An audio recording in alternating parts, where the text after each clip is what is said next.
Today's show is a lot of fun. I had the opportunity and the honor to record with Connor McCrory of Burbank, California. He is an 8-year-old, yes, you heard it right, 8-year-old antique prodigy dealer picker. It's a great show, and you're going to love it. Please remember to follow us on Twitter or like us on our Facebook page. Thanks a lot and enjoy the show.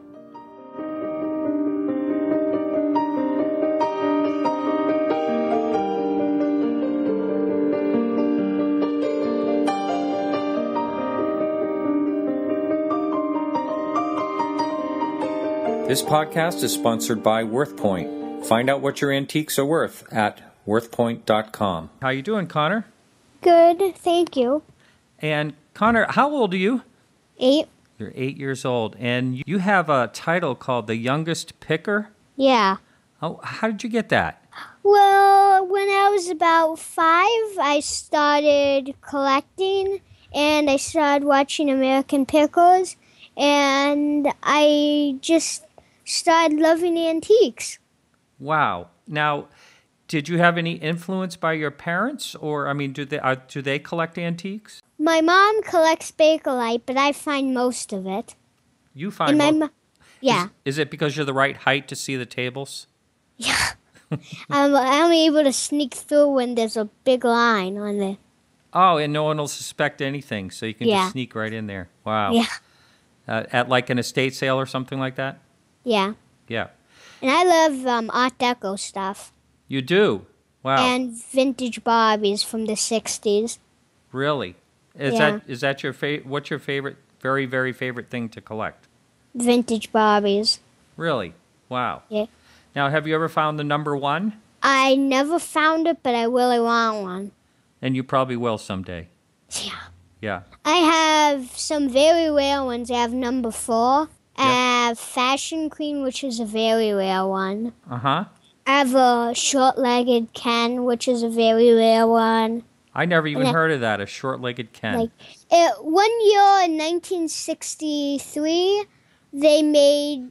The Kens were bigger, but this one year they made a Ken that was a quarter and a half feet smaller, and they only made it for a year, which makes it very rare. Wow. So what would something like that be worth today? Do you have any idea? They go from about 35 to 50. The fourth one goes from about 200 to 400. Wow. Now, first of all, I should say, where are you located? In Burbank. Oh, in Burbank. Uh-huh. So you have a lot of nice weather year-round where you can go around to all these different estate sales. And, And, I lived in California for 9 years, longer than you've been alive. Yeah. And if you are in California with knowledge about certain things, you can find some really good buys.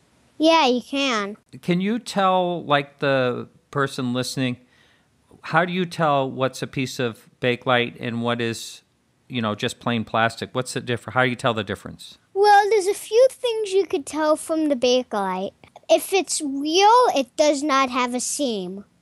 Ah, okay. And also, if you rub it, just rub the piece of Bakelite for about a minute, and then you smell it. It smells kind of oily. That is one trick that I've known. For instance, sometimes there's pieces of Art Deco era furniture, and they have, Bakelite handles. Like handles. I had that before.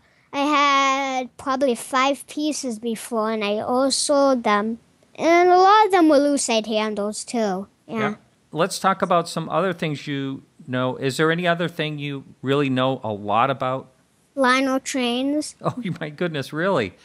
You know what? When I was about your age, I got, and that was a long time ago, I got a Lionel Train, and you know what I did with it? What? Is the second day I had it, I took it completely apart to see how it worked. Oh. And guess what? I could never put it back together. Oh, yeah. Yeah, that wasn't very smart. Sometimes I take them back apart, and there's something wrong with them. And so I get apart, and they just start working. I fixed them. You fix them. Yeah. Wow. So what type of trains have you found? I found the Santa Fe, New York Central, the Lionel Scout, which is a very expensive one. Yeah. What else have I found? I found a lot of the Spotlight cars, but I sold those because they're very valuable. Now, when you say you're selling things, how do you sell them on eBay? Well, I have been doing flea markets for about 2 years. 1.5 years, but more likely 2 years. And I sell the stuff, but I have a big collection. I have a big curio cabinet filled with all these vintage toys and Barbies. And I probably have about 20 vintage Barbies and probably 10 vintage Barbie cases. And I have a Crusher, which was from the 1979.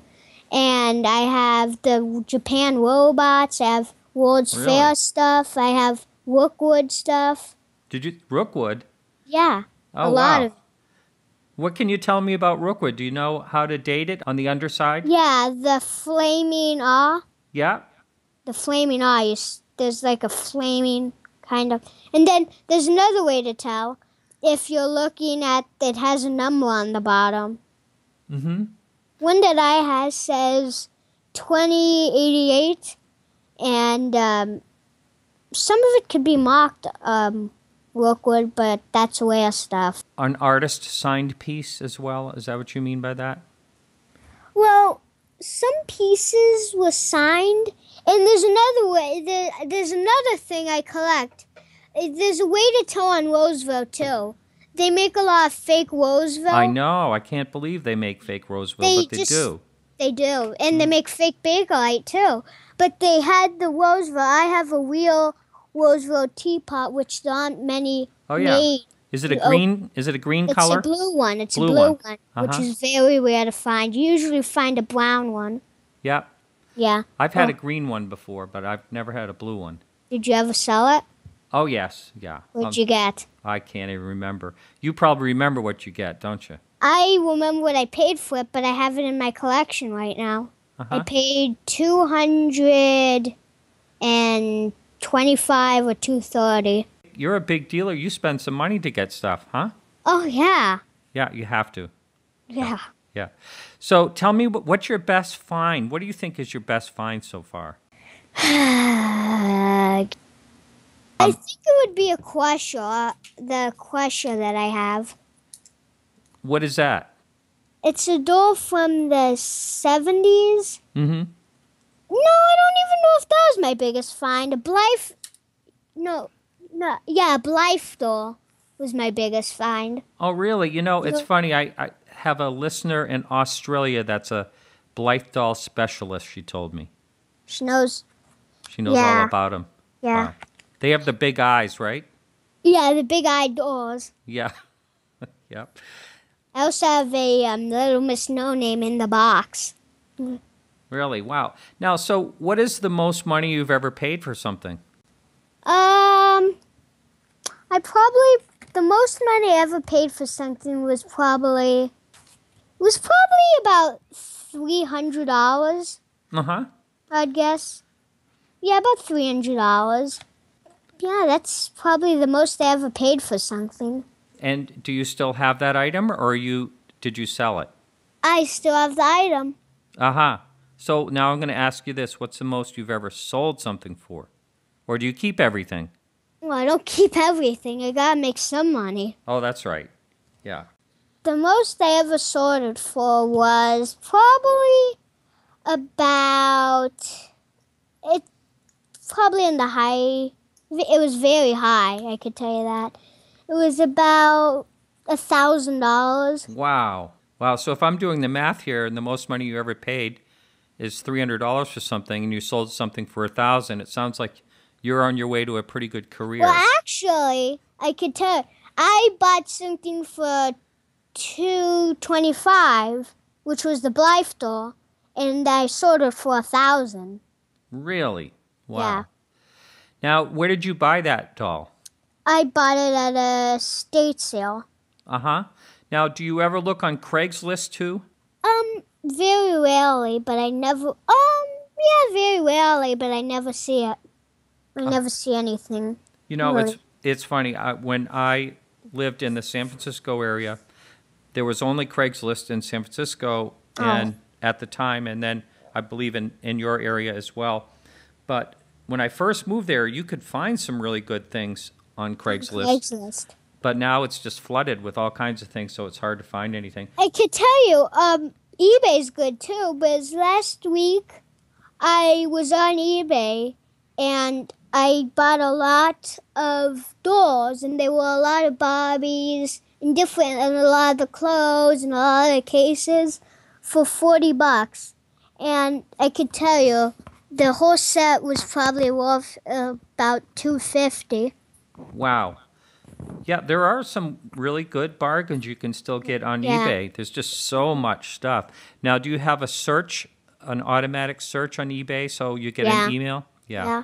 That's the way to do it. There's also another thing that I have a few of them. Lucite purses. Oh, okay. Because those can be pretty collectible. They are very valuable. Some go for $1,000. Wow. Can you describe what a lucite purse is for someone that doesn't know? Are they always clear or are they different colors? They're usually always clear, but they also have the Bakelite ones too. But the lucite ones are, if you find ones that cost about $200, they have to be mint condition. They have to have a lot of carving on it. Mm-hmm. And there's another brand that's very good for those. It's called Whitting Davis. Ah, okay. I was going to ask you if there were certain brands that are... Oh, yeah, there are. Oh, yeah. Yeah. There are... I think there's one that's called New Ellen. And there's another one called Lauren. Uh-huh. Now, were these made in the 1950s? 1940s. 1940s to about 1953. Wow. Well, you certainly know more about those than I do. Yeah. Yeah. Now, is there anything else that you can think of that you're... Eames chairs. Oh, really? I like those myself. Yeah. If you ever get one, they're about $10,000. Well, yeah, they can hit that mark. A lot of them are, like in the $2,000 range. You're talking about the lounger with the ottoman. But if you have the actual bench, like if you have the chair and you have the thing where you put your feet on. Mm-hmm.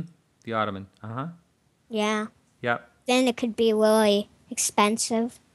Now, I know a person that was collecting them long before they were collectible, and he said that he used to pay $5 a piece for them.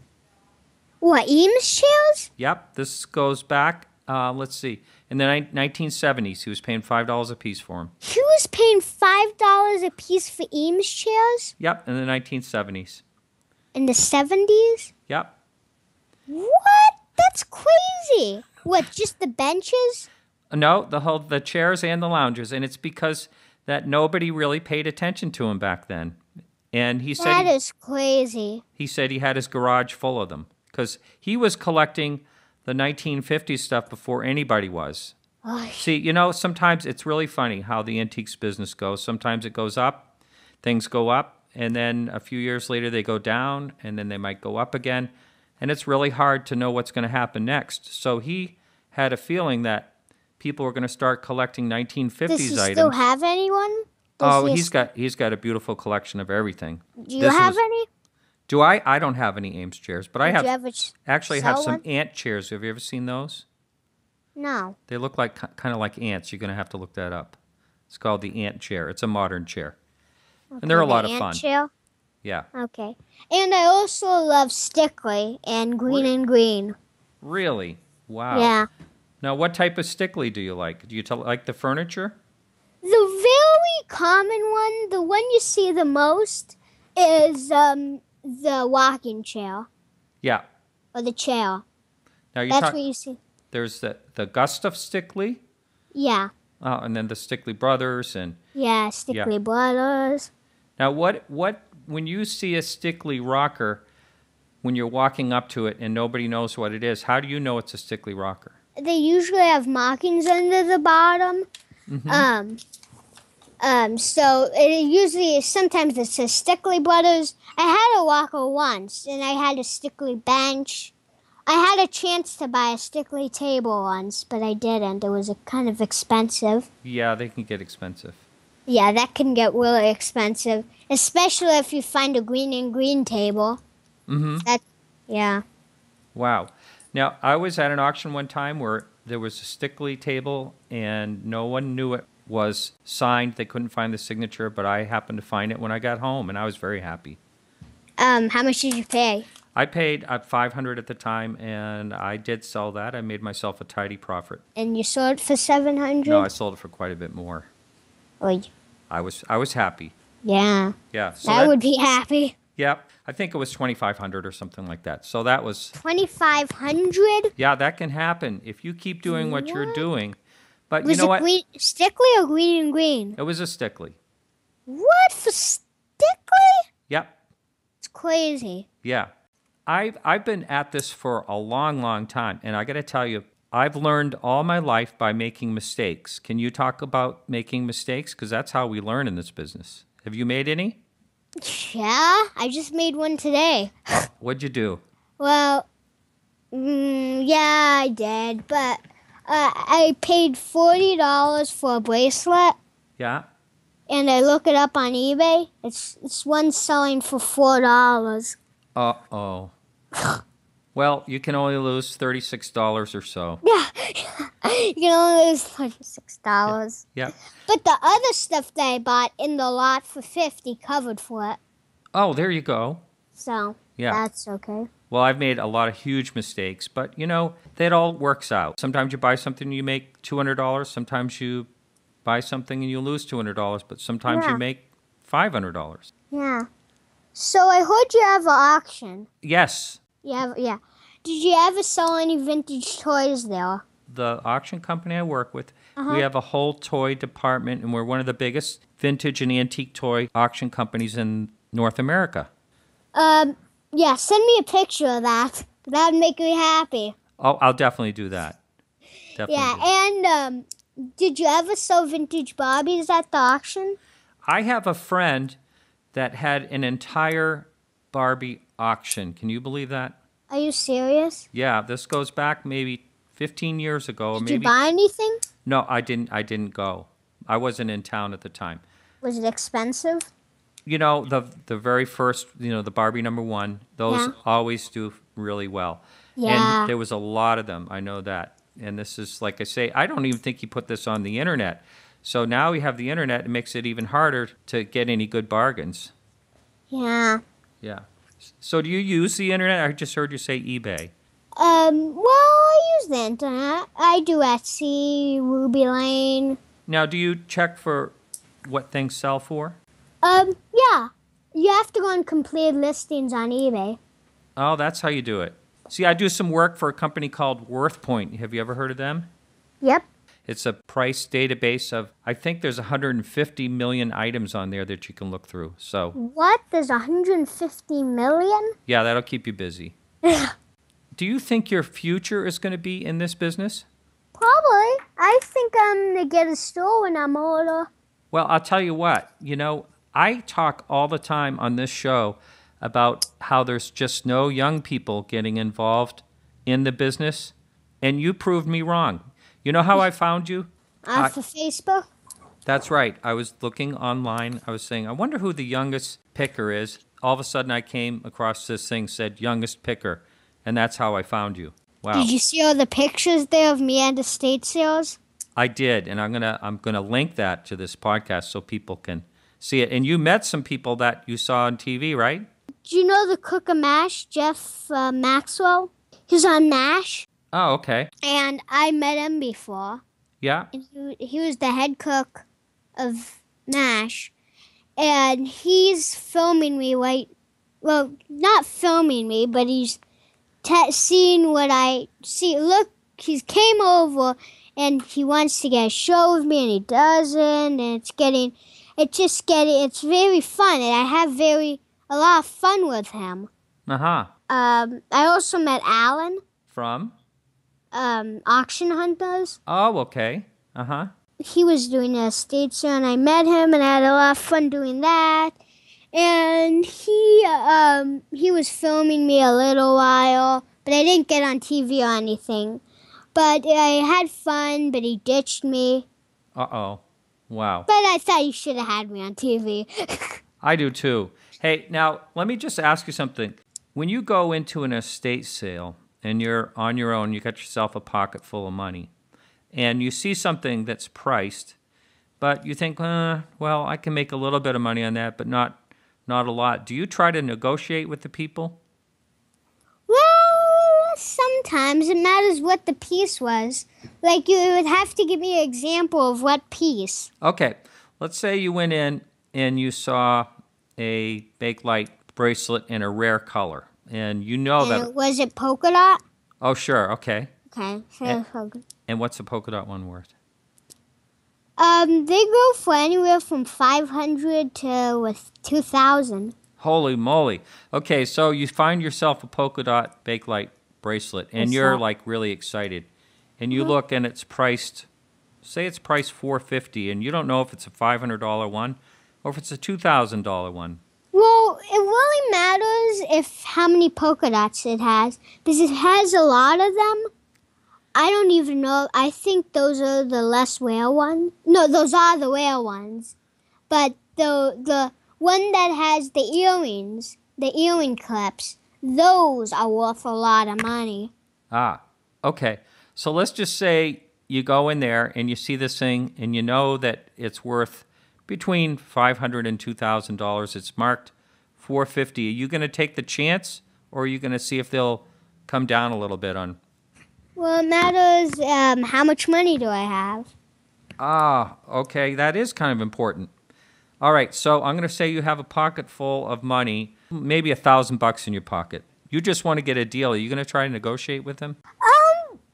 I would hit them at $350. Ah, okay. And if they didn't budge, I'd say at least $4. Ah, okay. That's good.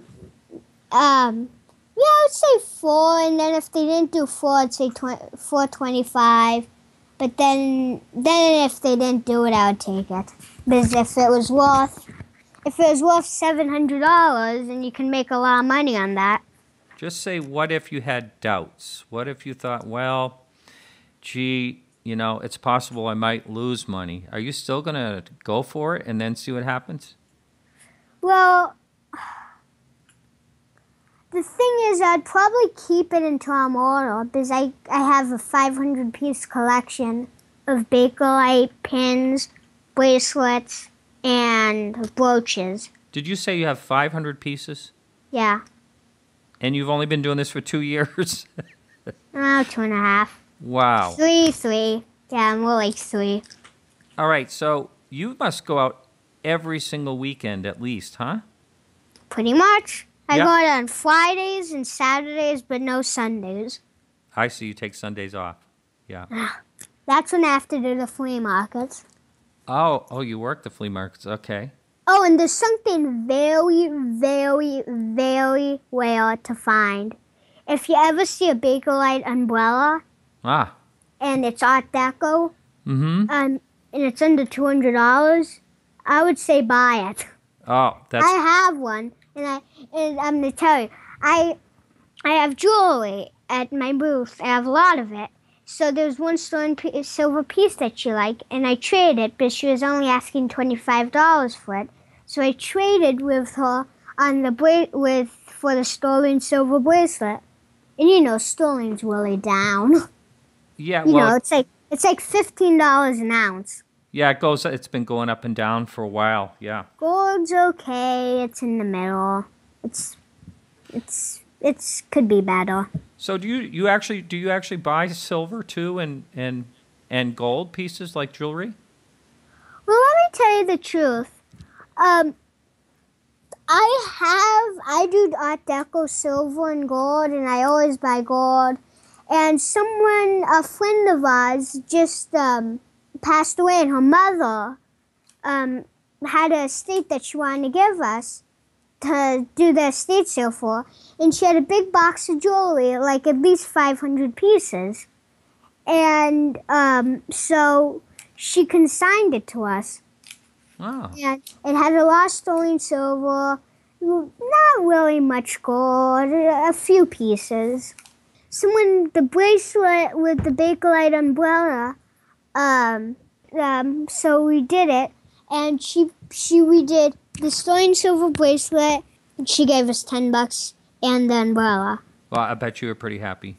Yeah, and then we go home, next day we look it up. They go from anywhere from $200 to $1,000. Oh my goodness! Just some of just the handles could be worth $1,000. Oh my goodness! I had no idea. Now, how do you know when you're looking at silver that's actually silver, not silver plate? That's a good question. I have a tester. Ah. And I do it. Plus, it usually just says sterling in it. If it doesn't say sterling, like there's these onyx bracelets. Mm-hmm. The sterling onyx bracelets. And I just bought one, and I didn't know if it was sterling, so I had to go test it. And it was. Wow. And, yeah, so some could be fake, some can be real. I also have a gold kit, so I test a lot of gold. But I mostly only buy, my mom buys Art Deco gold, and I buy a lot of the 90s and 80s gold. Mm-hmm. And 70s, some 70s. Because I just had a diamond chips gold necklace that like a month ago. Mm-hmm. And I sold it for about $150. Nice. Now, you do know that European silver and Mexican silver, and a lot of times they mark it with numbers, and the numbers are basically the purity of the silver. Mm-hmm. Yeah. So you know all that. So you look for that too when you're looking at silver. Yeah. There's Italian gold. Mm-hmm. And there's a lot of different stuff. Are you getting tangled up in your headset there, or your ear? No, I'm fine. Okay. All right. Scalo. So, the Mexican silver, a lot of silver, they just started making fake stuff. Oh, they make fake everything. Anything that's worth money, they make fake. They make fake Bakelite that has a smell, and you can't really tell the difference, but I can. Wow. Even it doesn't have the seam on it, but it's really hard to tell. Yeah. Now, I want to go back to what you said earlier. Now, you said you kind of sleuth into these estate sales and you kind of sneak in. Yeah, so let's talk about, there's a big line, and everyone's waiting. And, I lived in California. I know what those lines are like. Mm-hmm. Now, you just kind of like slide in. Can you just tell me what you do? You just kind of, I run up to the force, and we're there very early in the morning. I can tell you that. So we get the good stuff. So I slip underneath the people, and I sign our names on the list. Ah, wow. Okay. And when there's a big line at the jewelry table, I'm able to sneak through the people. Yep, and go right up to it. Wow. And get all the good stuff. Okay. You're not going to be able to do that forever, Yep. You are gonna grow, and you won't be able to do that. So, let me just tell you something. I think I'm gonna have you on the show again sometime. Oh, thanks. Would you like to be back? Yep. Yeah, because I want to keep track of you. See how you do. Okay. All right. So this is Martin Willis with Connor McCrory, and we're signing off.